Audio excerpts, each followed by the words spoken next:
આપણા વિસ્તારોમાં ડેમો હોવા છતાં સિંચાઈનું પાણી નથી, ગ્રામ સભાઓના પાવરો નથી, જળ અને જંગલો આજે છીનવાઈ રહ્યા છે, જમીનો આજે છીનવાઈ રહી છે.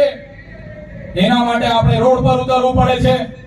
અનુસૂચિ 5 માટે અનુસૂચિ 5 હોય કે પૈસા 1 માટે લડવું પડી રહ્યું છે. આજે શાળાઓના શિક્ષણ, આરોગ્ય, સિંચાઈ, પીવાના પાણી માટે જ્યારે આપણને રોડ પર ઉતરવું પડે છે, ત્યારે હું કહેવા માંગુ છું, ક્યાં સુધી આપણે લડેંગે જીતેંગે મુર્દાબાદ જિંદાબાદ આવેદન નિવેદન ક્યાં સુધી કરતા રહીશું? આઝાદીના 78 વર્ષ સુધી તો આપણા પૂર્વજો, આપણા બાપ દાદાએ હાથ કરીને સરકારોને વિનંતી કરી કે અમને શિક્ષકો આપો, અમને રસ્તા આપો, અમને રોજગારી આપો. છતાંય આજ દિન સુધી આદિવાસી સમાજ પ્રત્યે સરકારોએ ધ્યાન નથી આપ્યું. એટલા માટે જ આગળ પણ મેં કીધું હતું, આજે પણ હું કેમ છું, આ ગાંધીનગરની પાટનગરની ભૂમિમાંથી જે પણ મારા સમાજના વડીલો અહીંયા બેઠા છે, તે સમાજના વડીલોને હું વિનંતી કરું છું, અમારા જેવા યુવાનોને માર્ગદર્શન આપજો. તમારા માર્ગદર્શન સાથે લઈને આવનાર દિવસોમાં સાહેબ, જો આ સરકારો આદિવાસી સમાજની વિકાસ નહીં જ કરવા માંગતી હોય તો સરકારોને હવે લડેંગે જીતેંગે જિંદાબાદ મુર્દાબાદ આવેદન નિવેદન આપવા માટે અમે હવે તૈયાર નથી. અમે અલગ ભીલ પ્રદેશ બનાવવા માંગીએ છીએ. અમારો ભીલ પ્રદેશ હતો, દેશ આઝાદ થયો અને એ ભીલ પ્રદેશને રાજસ્થાન, મધ્યપ્રદેશ, મહારાષ્ટ્ર અને ગુજરાતમાં વેચી દેવામાં આવ્યો છે. આજે પણ અમારા 4 રાજ્યમાં વહેંચાયેલો ભીલ પ્રદેશ આજે પણ અમારી રહેણી કહેણી, અમારી સંસ્કૃતિ, અમારી પરંપરા, અમારી બોલી ભાષા, આજે પણ અમારા સામાજિક પ્રસંગો, આજે પણ દરેક રાજ્ય સાથે અમારા રોટી બેટીના વ્યવહારો છે. એટલા માટે જે 13 જિલ્લાઓ મધ્યપ્રદેશ, 12 જિલ્લાઓને રાજસ્થાન, 14 જિલ્લાઓ ગુજરાતમાં છે, 12 જિલ્લાઓ નંદુરબારથી લઈને પાવાગઢ સુધીના મહારાષ્ટ્રમાં છે. આજે પણ અમારા એકબીજા સાથેના નાતા જાતા રોટી બેટીના વ્યવહારો છે. ત્યારે અગર આ સરકારો આદિવાસીનો વિકાસ નથી કરવા માંગતી તો અમારો ભીલ પ્રદેશ અમે બનાવીશું, એની રાજધાની કેવડિયા બનાવીને અમે રહીશું. કેવડિયા એટલા માટે બનાવીશું સાહેબ, કેવડિયામાં આપણી ખૂબ મોટી જમીનો છીનવાઈ રહી છે. નર્મદા ડેમમાં આપણા ગામડાઓ વિસ્થાપિત થયા છે. ત્યાં વીજળીનું ઉત્પાદન થાય છે. છોટાઉદેપુરમાં રેતીની ખાણો છે, ઝઘડિયા રાજપાડીમાં લિગ્નાઇટની ખાણો છે. આપણી પાસેથી બધું છીનવાઈ રહેલું છે અને આદિવાસી સમાજને કોઈ પૂછતું નથી. એટલા માટે અલીરાજપુર જાંબુવાને પણ નજીક પડશે, મહારાષ્ટ્ર નંદુરબારથી લઈને પાલઘરને પણ નજીક પડશે, ગુજરાતના અંબાજીથી ઉમરગામ સુધીના લોકોને પણ સેન્ટરમાં પડશે અને રાજસ્થાનના લોકોને પણ સેન્ટરમાં પડશે. આ સરકારો જો વિકાસ કરવા નહીં માંગશે તો અમે જે લડાઈ લડવી પડશે તે લડીશું. કેવડિયાને રાજધાની બનાવીશું ને અલગ રાજ્ય ભીલ પ્રદેશ બનાવીને રહીશું. આ અમારા અધિકારો છે, સંવિધાને આપેલા અધિકારો છે.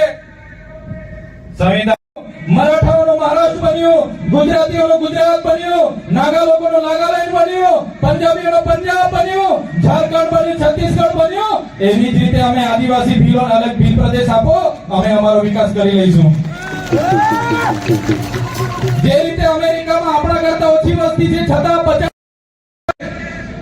ત્યારે દેશમાં આજે 28 રાજ્યો અને 8 કેન્દ્ર શાસિત પ્રદેશો છે. 29મું રાજ્ય ભીલોનું બને, આદિવાસીઓનું બને. એમાં કોઈ પણ પાર્ટી, કોઈ પણ સરકારોને એ બાબતે વિરોધ નહીં હોવો જોઈએ. અમારા આદિવાસીઓને અલગ રાજ્ય આપી દેવું જોઈએ. આજે આ મૂળ માલિકો સાથે આટલા બધા અન્યાય થાય છે. આજે દેશમાં 8% આદિવાસી વસે છે. આજે ગુજરાતમાં 15% આદિવાસી વસે છે. પણ સારી શાળાઓ નથી આપવામાં આવતી, સારા શિક્ષકો નથી આપવામાં આવતા, સારી સુવિધાઓ નથી આપવામાં આવતી. એટલા માટે અમારા છોકરાઓ આજે, છોકરાઓમાં ટેલેન્ટ છે, સ્કિલ છે, પણ આપણા છોકરાઓ ભણી નથી શકતા. આજે 15% વસ્તી છે. તમે મને બતાવો આ ગાંધીનગરના સચિવાલયમાં 100 માંથી 15 સેક્રેટરી આદિવાસી છે? નથી. આઈપીએસ આઈએસ 100 માંથી 15 આપણા છે? નથી. તલાટી, મામલતદાર, ટીડીઓ કે કલેક્ટર 100 માંથી 15 આદિવાસી હોવા જોઈએ તે આજે નથી. તમે કોર્ટમાં જોઈ લેજો, ન્યાય પ્રણાલિકામાં 100 માંથી 15 આદિવાસી હોવા જોઈએ. આજે તમે ગણીને જોશો તો ન્યાય પ્રણાલિકામાં પણ આદિવાસીઓ નથી. આજે તમે રિયલ એસ્ટેટમાં જોઈ લો, રિયલ એસ્ટેટમાં તમે આદિવાસી વિસ્તારની બાજુમાં બરોડા હોય કે સુરત હોય, તમે સર્વે કરાવી લેજો કેટલા લોકો રિયલ એસ્ટેટમાં આદિવાસી છે. તમને 80% મજૂર આપણા આદિવાસી મળી જશે. એવી વ્યવસ્થાઓ સરકારોએ કરેલી છે. એટલા માટે કહીએ છે, જો આદિવાસી સમાજનો આવનાર દિવસમાં આ લોકો વિકાસ કરવા નહીં માંગશે, તે દિવસે અમે સંવાદ પણ સાઈડ પર મૂકીશું, સંવિધાન પણ બાજુ પર મૂકીશું. અમે અમારા તીર કામઠા ફાલિયા ભાલાઓ લઈને અમારો ભીલ પ્રદેશ બનાવવા માટે નીકળી જઈશું. ક્યાં સુધી લડેંગે જીતેંગે, ક્યાં સુધી સરકાર મુર્દાબાદ જિંદાબાદ, ત્યાં સુધી આવેદન નિવેદન અમે પણ એ કરીશું. આવનારી પેઢી પણ એ જ કરશે. આદિવાસીનું અસ્તિત્વ ખતમ થઈ જશે. એટલે નાના મોડે મોટી વાત છતાંય આજે અમને આમંત્રણ આપ્યું અને મારા તમામ સાહેબ મિત્રો, બુદ્ધિજીવી લોકો દર વર્ષે અહીંયા ખૂબ સરસ આયોજન કરે છે. હું ધારાસભ્ય નહોતો ત્યારે પણ આ કાર્યક્રમમાં, દરેક કાર્યક્રમમાં ડોક્ટર પ્રદીપ ગરાસિયા સાહેબ અમને સૂચન કરે અને અમે પહોંચી જતા હતા. આજે ધારાસભ્ય તરીકે બન્યા છે, અમને અહીં આમંત્રણ આપ્યું, અમને માન સન્માન આપ્યું, અમને બોલવાની તક આપી. એ બદલ આયોજન મિત્રો તમામનો અને અમારા માર્ગદર્શક જેમના કન્વીનરના નેજા હેઠળ આ કાર્યક્રમ આજે થઈ રહ્યો છે એવા અમારા પારકી સાહેબ, તમારું માર્ગદર્શન અમારા જેવા યુવાનોને આવનાર ભવિષ્યમાં પણ તમામ અધિકારીઓનું માર્ગદર્શન અમને મળતું રહે, એ જ આશા અપેક્ષા સાથે આજના કાર્યક્રમમાં બધા ઉપસ્થિત થયા. બધાને મારા જોહાર, ધન્યવાદ. જય આદિવાસી.